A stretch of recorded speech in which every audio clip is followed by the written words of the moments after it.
예, 월요일 묵상의 시간입니다. 구원은 단지 생존을 위해서가 아니라 사명을 위해서다. 구원은 단지 생존을 위해서가 아니라 사명을 위해서다. 자, 이런 제목으로 또 이번 한 해, 또 이번 주 첫 하나님의 말씀 묵상 시작하겠습니다. 자, 우리가 지난주까지 4차 연대기적 성경 강좌를 2018년 2월 18일부터 한 3년 10개월에 걸쳐서 이제 마무리를 지었습니다. 이제 다시 이제 5차 연대기적 성경 강좌를 이제 시작하게 되는데, 그 전에 몇 번에 거쳐서 함께 좀 우리가 성도로서, 교회로서 생각하고 도전이 되는 그 나눔들을 좀 가지려고 합니다. 대체적으로 이제 그래서 우리 교회가 존재하는 이유들, 그리고 성도로서의 사명과 같은 이 방향을 점검하고 목적을 되새길 수 있는 그런 나눔들, 약 한 2달에 걸쳐서 이런 주제를 가지고 나누어 갈 것입니다. 대부분 다른 교회에서는 아마 이런 일들을 특별 집회나 또 세미나 등을 통해서 특별히 다루어가는 그런 내용들이라고 볼 수 있는데, 저희 교회의 경우는 바로 이 강단을 통해서, 그러니까 가능하면 모든 성도들이 대부분 다 모이게 되는 이 주일 예배에 이 강단을 통해서 나누려고 합니다. 보편적으로 뭐 특별 집회나 세미나를 열게 되면 그 오는 사람들만 오고, 사실상 어떻게 보면 그런 내용을 듣지 않아도 이미 방향성을 알고 사명을 아는 그 수고하고 애쓰는 리더들이 더 많이 참석을 하게 됩니다. 실제로 정말 사실은 우리가 이걸 나눠야 되는 이유는 우리 교회 속에 함께 이제 가족된 우리 모든 성도들이 듣고 도전을 나누어서 부르신 사명 앞에 나아가야 되는데, 이제 그런 부분에서는 잘 모이지를 못할 때가 있죠. 자, 그래서 우리는 좀 생각을 좀 달리해서, 성도라고 한다면 누구라도 그래도 주일 예배는 참석하려고 하고, 그 예배 속에서 말씀을 듣고자 하는 그런 기본적인 그런 자세들은 있기 때문에, 바로 이 주일에 모든 사람이 모이는 이 강단을 통해서 사람들이 다 모여 있으니까 쉽고 편안한 얘기가 아니라 우리 모두가 들어야 되는, 그러니까 성경을 통해 하나님께서 우리에게 말씀하시는 존재의 이유와 사명에 대해서 이제 함께 나누어 가려고 하는 거죠. 자, 그래서 모두 힘내서 우리가 성도로 부름받고 또한 이 CT교회로 부름받은 이유들에 대해 다 같이 좀 바르고 온전히 알아서 우리 각자가 보냄받은 이 삶의 터, 사명의 터 곳곳에서, 그러니까 구경꾼이나 종교인으로 살아가는 게 아니라 우리를 부르신 부르심을 따라 살아갈 수 있는 그런 우리가 되어갈 수 있기를 바랍니다. 자, 그래서 이제 이런 여러 가지 주제를 가지고 이제 말씀을 나누게 되는데, 이런 주제를 가지고 말씀을 나누다 보면 그 약점이 뭐라고 그랬습니까? 그러니까 성경의 어떤 한 부분만을 집중적으로 봐야 되기 때문에, 사실상 이 전체적인 숲의 내용을 모른 채 그 부분적인 것만 가지고 어떤 주제만 생각하다 보면 자칫 그 내용을 오해할 가능성도 있다고 그랬죠. 자, 그래서 우리는 비록 이제 필요한 주제에 따른 성경 본문을 가지고 살펴나가겠지만, 우리가 그동안 늘 성경을 살펴가던 그 방식 그대로 먼저는 이제 이 본문에 관련된 성경의 큰 그 숲을 먼저 보고, 그래서 이 성경 전체에서 지금 우리가 살피는 이 본문이 어떤 사건과 관련이 있고, 어떤 이 일들로 이렇게 진행이 되고 있는가라는 어떤 큰 숲을 먼저 보고, 그리고 이제 그 관련된 그 필요한 그 내용들을 우리가 좀 파악하고, 또 그 주제를 통해서 우리가 깨달아야 될 것들을 우리가 함께 알아가는 그런 방법으로 우리가 말씀을 살펴갈 겁니다. 자, 그래서 오늘 우리가 살피기 원하는 이 본문은 여호수아 11장의 말씀인데요. 성경의 역사에서 이게 지금 어느쯤에 해당되는지를 우리가 먼저 좀 살펴보고, 그리고 이제 본문에서 우리가 깨닫고자 하는 그런 이 주제들을 우리가 살펴가기 원합니다. 먼저 이 여호수아 11장은 이스라엘의 그 출애굽 사건과 관련된 역사죠. 이제 큰 역사를 보면 믿음의 조상이라고 할 수 있는 아브라함 이후에 이제 그의 아들 이삭, 그리고 그 이후에 이제 이삭의 아들 야곱과 또 야곱의 아들 요셉 때로부터 이 이스라엘 백성들이 이집트로 내려가서 거기서 이제 400년간 살게 되는 그런 때로부터 우리가 지금 점검을 해봐야 됩니다. 가나안 땅에 그 큰 흉년을 피해서 이제 이집트로 이제 간 것이었는데, 그 흉년의 위기를 만약에 벗어났다면 이제 사실 뭐 아브라함과 약속한 그 가나안 땅으로 돌아와야 되는 거 아닙니까? 근데 그들이 그렇게 돌아오질 않았죠. 이스라엘 민족들은 그냥 그 이집트 풍요로운 땅에 머물러서 이제 하루 이틀 먹고 사는 문제와 싸우고 좀 더 편리한 삶, 좀 더 풍요를 누리는 삶을 이렇게 살아가다가 그 땅에서 400년을 살아가게 됩니다. 보통 한 장소에 정착해서 뭐 하루 이틀 또는 뭐 몇 년도 아니고 400년을 살았다고 하면 이제 사실 그곳이 고향이고 또 그곳이 이제 영원히 살아갈 자신들의 어떤 삶의 터가 돼서 이제 그곳에 안주하며 또 그곳에서 이제 미래를 만들어가게 되지 않습니까? 우리가 뭐 여기 이민 와서 저도 처음에는 공부를 위해서 IT에 관련된 그런 것을 위해서 왔다가 지금 이제 이 방향이 목회의 길로 잡히면서 그래서 지금 25년을 이루고 있습니다. 그래서 이제 더 이상 여기서 어떤 다른 것을 꿈꾸는 게 또 다른 이주를 꿈꾸는 게 아니라 여기서 이제 우리 세대들이 주신 사명을 가지고 살아갈 그런 꿈들을 꾸게 되죠. 자, 그런 것과 마찬가지라는 겁니다. 그래서 이제 처음 70명의 이 식구들이, 야곱과 그 식구들이 내려가게 되는데, 그렇게 이제 400여 년의 시간을 이집트에서 보내게 되면서 인구가 이제 점점 불겠죠. 늘어나서 이제 장정만 60만 명. 그러니까 이제 가족 단위로 봐야지. 장정은 이제 결혼한 가정의 어떤 가장이라고 볼 수 있는데, 그렇게 가족 단위로 보면 거의 200만 이상의 인구로 불어났다라는 겁니다. 그러니까 지금 성경은 사실 야곱 당시에 그 이집트로 내려간 사람들이 총 70명이었다라는 그 이야기를 창세기 46장 17절에 보면 이야기를 해주고 있고, 그리고 이제 400여 년의 종살이 이후에 탈출을 할 때 그 인구수가 장정만 60여만 명이다. 이런 정보만을 주고 있거든요. 그래서 이제 이 성경에 나타난 이 두 가지 내용, 이 내용과 이 근거와, 그러니까 내려갈 때 70명, 올라올 때 장정만 60명, 이거를 가지고 이제 몇 가지 이제 가정을 해야 되겠죠. 실질적인 가정을 해봐서 인구의 총수를 이제 계산을 해봐야 되는 건데, 그 출애굽 당시 그래서 이스라엘 자손의 수가 한 200여만 명 이상이 되었을 거다 보는 거죠. 그렇게 보면 약 400년 동안 그 이집트에 머물면서 이스라엘 그의 그 연 평균 인구 증가율을 보면 한 2.3% 정도라고 볼 수 있습니다. 그러니까 국제적인 인구 증가율을 좀 살펴보면 2015년에서 2020년 이 통계를 보면 우리나라 같은 경우 0.34%였습니다. 근데 일본 같은 경우는 마이너스 0.23% 더 줄은 거죠. 중국은 0.20, 그리고 이제 인도는 0.97, 프랑스는 0.34, 미국은 0.70, 영국은 0.51 이렇게 나타났습니다. 그러니까 우리나라는 일본보다 인구 증가율이 높지만 그러나 뭐 중국, 인도, 프랑스, 미국, 영국보다는 이제 낮은 것으로 나타나는 거죠. 그래서 인구 증가율이 보통 이제 한 나라에서 한 2.0 정도는 유지를 해야 그 나라가 큰 변화 없이 인구를 안정적으로 유지할 수 있고, 그래야 이제 그 인구를 가지고 뭔가를 할 수 있겠죠.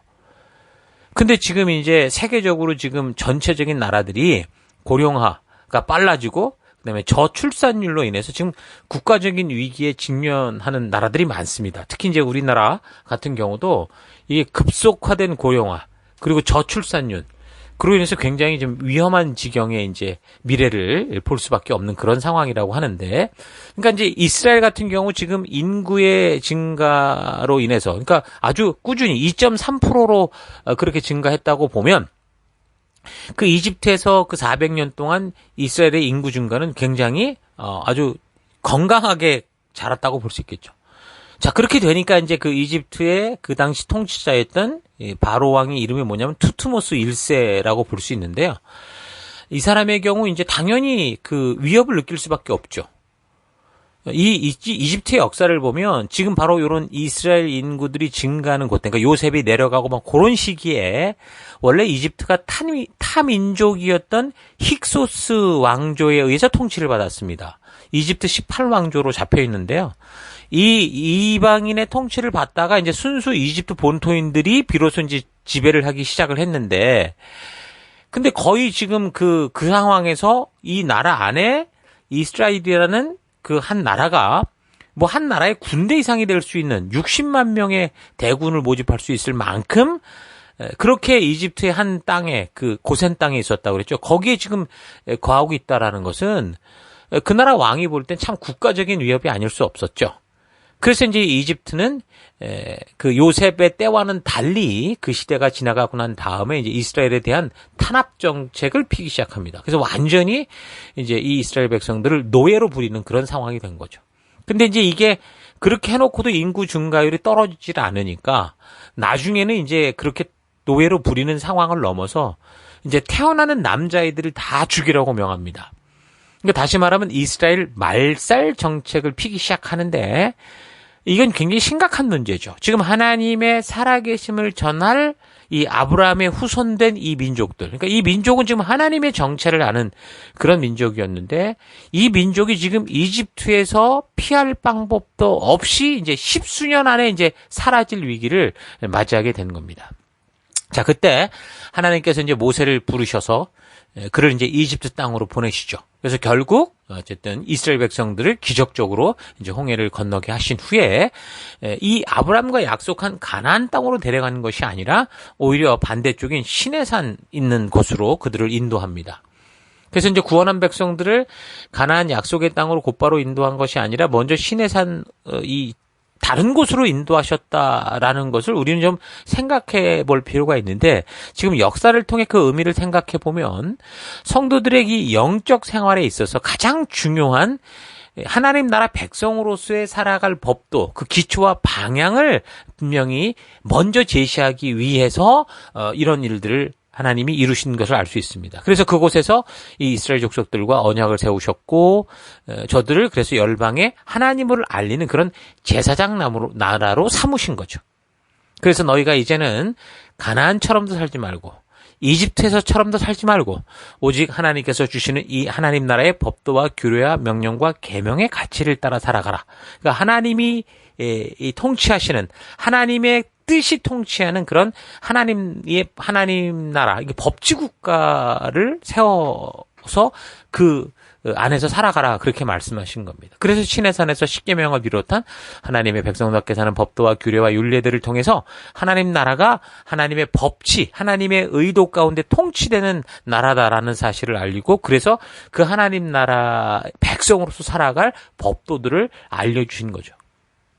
그러니까 이전까지 살아왔던 그 이집트에 물들어 버렸던 삶, 옛삶, 그러니까 옛사람에서 벗어나서 하나님을 온 열방에 알리는 제사장 나라요, 왕 같은 제사장이요, 거룩한 나라로 살아가기 위한 하나님 백성답게 사는 이 거룩한 방법들, 그 하나님의 뜻, 하나님의 가치를 바르게 알게 하는데 그래서 이게 굉장히 중요한 겁니다. 그러니까 지금 죽음에서 구원받은 백성들이 이러한 하나님의 언약 앞에 섰다라는 거거든요. 그러면 역시 우리도 마찬가지죠. 우리도 죽었다가 이제 그리스도의 은혜로 말미암아 다시 새롭게 새 생명을 얻은 존재가 되었을 때 중요한 게 뭡니까? 바로 이 하나님의 백성답게 사는 하나님 주신 거룩한 방법들, 그 가치들을 알아가는 겁니다.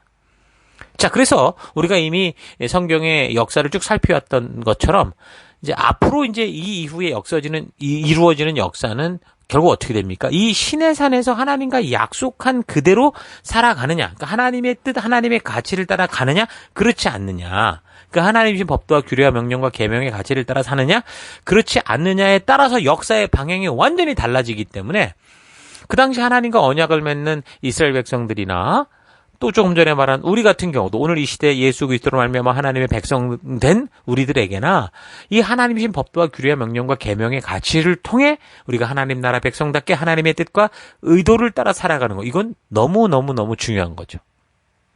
그래서 이전 옛사람의 이 방식을 완전히 떠나서 이제 완전히 주 안에서 새롭게 된 이 새 사람답게 살아가는 그 가치와 방법들, 이것들이 이제 구체적으로 이제 나오게 되는 겁니다. 그래서 이스라엘 백성들이 400년 동안 이집트 땅에서 살아오면서 저들의 그 이방의 문화와 저들이 그 이방의 가치와 풍습에 동화되고 그렇게 이제 물들어져 있었던 것인데, 근데 이제 하나님께서는 이제 그런 세상, 세속의 문화와 풍습과 가치들로부터 완전히 저들을 어떻게 하는 거예요?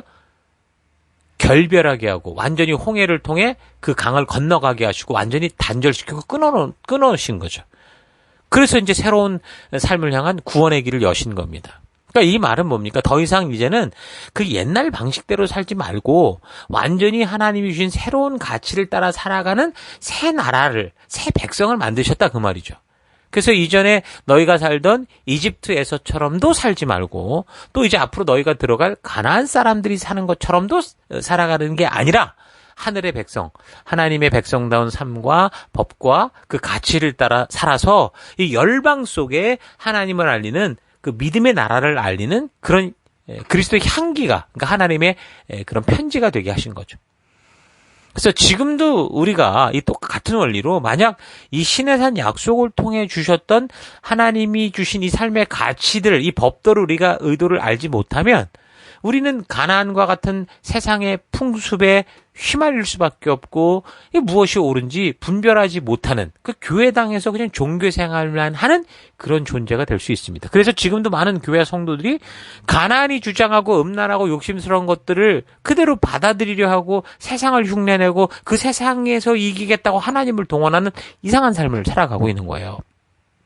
그래서 앞으로 우리가 이제 성경의 역사를 처음부터 다시 살펴가면서 레위기나 신명기를 살펴나갈 때 이런 상황들을 여러분 잘 분별할 수 있기를 바랍니다. 이제 우리가 살펴갈 거니까요. 자, 아무튼 시내산에서 1년 동안 그렇게 하나님께서는 이 백성들로 하여금 하나님 백성답게 사는 법과 가치들을 가르치시고 훈련시키십니다. 그리고 약 1년 뒤에 드디어 이제 그 약속하신 가나안 땅, 사명의 땅으로 그들을 인도하십니다. 그냥 이집트의 위기에서 건져낸 후에 알아서 살아라. 그렇게 그냥 두신 게 아니라 그 죽음에서 다시 태어나는 기회를 가진 그 중요한 의미가 뭔지를 알게 하고 존재의 이유를 알게 하고 우리가 살아갈 사명의 땅으로 나아갈 수 있도록 그렇게 인도하신 거죠. 그래서 가나안 남쪽 끝에 이제 이 시내산으로부터 이제 점점 북쪽으로 올라가서 가나안 땅으로 보면 남쪽 끝까지 간 겁니다. 가데스 바네아라는 곳까지 올라가서 이제 거기서 이제 가나안을 점령할 그럴 준비를 하는데 먼저 이제 12명의 정탐꾼을 보냈었죠. 근데 그 정탐을 하고 왔던 정탐꾼들 중에 10명이 아주 부정적인 보고를 하면서 모든 백성들이 그들의 말을 듣고 두려움에 쌓입니다. 믿음의 말을 했던 여호수아와 그다음에 이 갈렙 같은 사람의 말을 듣지 않았고 10명의 말, 다수의 말을 들은 거죠. 그래서 이제 그 두려움에 쌓여서 하나님을 원망하고 그들을 이끌어왔던 모세를 죽이려고까지 하면서 이 부름받은 길을 떠나버리려고 하는 그런 바람에 저들이 가나안으로 들어가지를 못하고 다시 광야로 돌아 나오게 되죠. 그리고 이제 40년 동안 광야의 방황의 생활이 시작됩니다. 광야에서 40년의 세월이 흐르는 동안 그래서 결국에는 그 출애굽 1세대들이 다 죽죠. 20세 이상의 사람들이 다 죽습니다. 오직 모세와 여호수아, 갈렙 이 세 사람만 빼고 나머지는 다 죽게 되고 그러고 나서 이제 새로운 세대들로 준비된 후에 드디어 이제 다시 약속의 땅 가나안으로 가게 되는 겁니다.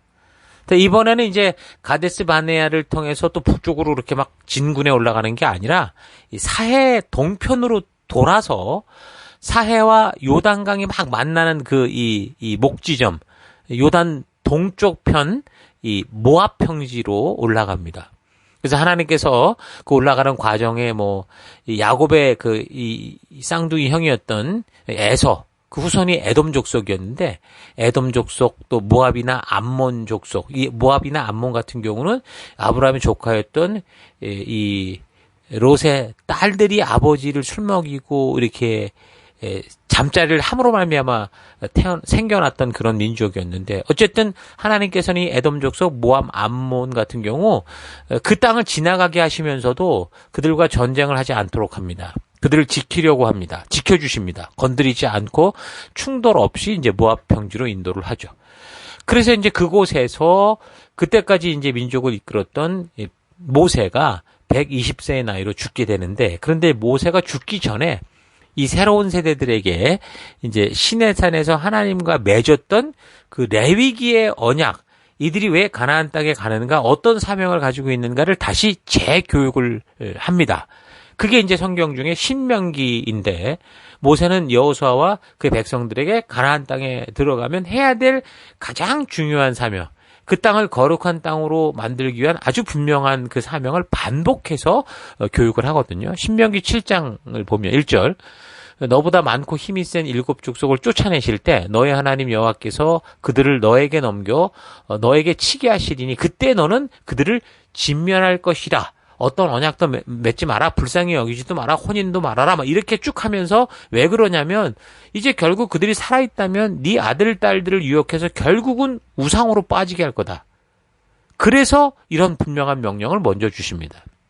그리고 이 이야기를 다시 신명기 20장에서 이제 전쟁의 방법에 대해서 다시 한번 가르치면서 강조를 하는데 20장 16절부터 보면 오직 너희 하나님 여호와께서 너에게 기업으로 주시는 이 민족들, 그러니까 가나안의 7 족속이었는데 이 민족들의 성읍에서는 호흡이 있는 자를 하나도 살리지 말아라.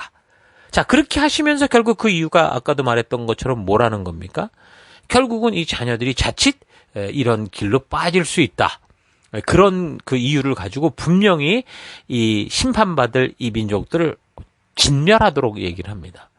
그 하나님께서는 지금 하나님의 말씀대로 믿었던 그 믿음의 조상 아브라함으로 시작되는 이 이스라엘 족속, 다시 말하면 하나님의 음성을 듣고 그 말씀대로 따라가는 민족을 통해서 창조주 되신 이 하나님과 동행하며 온 죄악된 세상에 하나님의 살아계심을 알리고 그 사랑을 알게 할 진정한 거룩한 제사장 나라로 세우기를 원하시는 거죠. 그래서 가나안이라는 약속의 땅, 이 꿈의 땅에 들어가게 하실 때 이 거룩한 이 하나님의 이 나라를 세우시기 위해서 가장 먼저 하나님이 아닌 그 다른 세상의 우상들을 완전히 제거하게 하신 겁니다. 그래서 그 욕심과 본능을 추구하는 그 우상 숭배의 씨가 다시는 하나님 나라에 들어오지 못하도록 그렇게 하려고 하시는 거죠. 그러니까 이런 분명한 하나님의 뜻을 모세가 죽기 전에 모압 평지에서 그 다음 이 가나안 땅의 주인될 세대들에게 분명하게 알리는 그런 일을 하고, 그리고 이제 그는 하나님께 가게 되는 거죠. 그래서 모세가 분명하게 다음 세대들에게 알렸던 그 신명기는 결국 뭐라고 그랬습니까? 시내산에서 맺었던 그 언약, 레위기의 언약, 그 본문을 가지고 반복적으로 교육을 한 겁니다. 그러니까 이전까지 살아왔던 이집트적인 삶, 이 세속에서의 삶과는 완전히 다른 거룩하게 구별된 하나님의 백성다운 삶, 그 법도와 가치를 알려주는 게 레위기인데 그 레위기를 반복한 것이 신명기라는 거죠. 그래서 지옥으로 가는 이 죽음의 땅에서 구원된 사람들, 하나님의 백성들, 성도들, 이들은 단지 그러니까 어떤 거예요? 그냥 죽을 뻔하니까 그냥 거기서 살려놔서 생존만을 위해 살아가는 그런 정도를 위해서 구원받은 게 아니라는 거죠. 그러니까 이집트에서의 삶이 아무리 화려하고 잘 나가는 것 같아도 그 길의 끝이 지옥이다라는 것을 알리면서 결국 참된 생명으로 들어가는 길이 어떤 것인지를 이 세상 속에 알리는 그 산 증인으로 삼고자 바로 이들을 구원하신 거다. 그 말입니다. 그래서 과거의 지옥으로 가는 그런 이 세상의 삶의 방식을 완전히 떠나서 이제는 영생으로 가는 그 삶의 방식, 바로 하나님께서 레위기와 신명기를 통해 하나님의 그 뜻과 하나님의 마음이 담긴 법도와 규례와 명령과 가치를 따라 살아가는 그런 삶으로 인도하신 것이 바로 구원의 목적이다. 그 말입니다. 그러니까 하나님은 자기들의 생각과 본능과 욕심을 따라 살며 죽음으로 가는 세상에서 창조주 하나님의 말씀을 들을 때 믿고, 그리고 그 말씀과 하나님이 세우신 가치를 따라 살아가는 거룩한 나라, 거룩한 백성, 믿음으로만 살아가는 백성을 세우시고자 하는 거죠. 그게 바로 하나님 나라니까. 그래서 여러분들은 지금 바로 이런 사명의 땅, 그런 사명을 가지고 그런 사명의 땅에 존재하는 그런 성도라고 할 수 있습니다. 그러나 우리는 예수 그리스도로 말미암아 어떤 존재입니까? 거듭난 존재고 새 사람이 된 존재가 된 거죠. 그래서 우리는 이 하나님의 법과 가치를 따라 살아가는 그런 존재인 거예요. 오늘 이 시대에 우리가 살아가는 이 세상 속에서도 우리는 어떤 일을 해야 됩니까? 여러분이 가진 각자의 재능을 가지고 하나님의 법도와 하나님의 명령과 하나님의 규례와 계명을 통해 우리에게 주신 하나님의 가치를 이 땅의 법도 가운데, 이 땅의 사회 속에 심어가는 그런 일들을 해야 되는 거예요. 그래서 옛사람의 삶, 이집트식의 삶, 가나안식의 삶, 세상의 삶을 흉내내지 말고 새롭게 된 삶, 하늘의 영생을 향해 가는 거룩한 백성이요 거룩한 나라의 삶을 살아가는 여러분과 제가 되어야 되는 거죠. 자, 오늘 이 사실을 여러분 잊지 않았으면 좋겠습니다. 자, 오늘 하루 나는 출애굽의 여정을 통해 볼 때 어디쯤 와 있는지, 또한 그 출애굽 여정의 한 부분들의 의미를 바르게 알고 있는지 좀 되돌아왔으면 좋겠습니다. 우리가 교회를 다니고 예수를 믿노라 하면서도 삶은 여전히 이집트 속에 살고 있는 경우도 있고, 단지 홍해를 건넌 구원의 감격은 있는데 하나님의 백성답게 사는 말씀이 있는 시내산에 도착하지 않고 그냥 여전히 광야에서 헤매고 있고, 그 시내산에 도착을 했는데도 여전히 구원의 감격만 있을 뿐 하나님의 백성답게 살기 위한 하나님이 말씀하시는 하나님의 법도와 가치로 무장되는 데는 관심이 없이 늘 그저 홍해의 기적과 감격, 느낌만을 달라고 하는 경우도 있습니다. 여러분, 성도들의 최종 목적지는 이 땅이 아니라 천국입니다. 그래서 하나님의 자녀가 되었다라는 것은 결국 천국 백성, 천국의 주인이 되었다, 그 말이죠. 그러나 사람들이 예수를 믿는 순간 바로 천국으로 순식간에 이동하는 게 아니라 우리 이 목숨이 닿도록 이 땅에서 여전히 똑같은 환경 가운데 살아가죠. 그러니까 우리가 천국으로 가는 것은 이 육신의 생명이 다할 때, 더 나아가 하나님의 심판이 있을 때, 그럴 때 이제 우리가 천국을 향해 가게 되는 겁니다. 자, 그렇다면 성도들이 구원의 문으로 들어올 때부터 이 육신의 생명이 다하기까지 그러면 어떻게 사는 걸까? 그 어떻게 살아가는 이야기가 바로 출애굽의 여정 속에 있는 거죠. 그래서 우리 성도들이 천국에 가기 전까지 우리는 가나안이라는 이 사명의 땅에서 살아가면서 하나님을 모르고 죽음으로 가는 이들에게 나를 구원하신 그 하나님의 살아계심을 알리고 하나님의 진실한 의도, 그 뜻을 전하는 전도인의 삶, 증인된 삶, 생명을 낳는 생명을 세우는 삶을 살아가야 되는 겁니다. 자, 그래서 우리가 이 땅을 살아가면서 어떤 재능과 기술을 가지고 살아가든지 어떤 형태의 삶을 살게 되든지 무엇을 하든지 결국 하나님께로 나아갈 길을 닦는, 나아갈 길을 알리는 바로 빛과 소금된 삶을 살아가야 되는 거죠. 여러분 기억하십시오. 구원은 단지 생존을 위해서가 아니라 바로 이런 사명을 위해서다라는 거 잊지 마시고, 여러분들이 처한 삶의 곳곳에서 여러분의 가정, 여러분의 직장, 여러분의 사업터, 여러분의 친구관계, 여러분의 나라, 여러분의 사회 속에서 그런 빛과 소금된 거룩한 나라, 하나님의 소유된 백성다운 그런 삶을 살아갈 수 있기를 주의 이름으로 축원합니다. 자, 오늘 하루도 힘내십시오. 잠시 기도하겠습니다.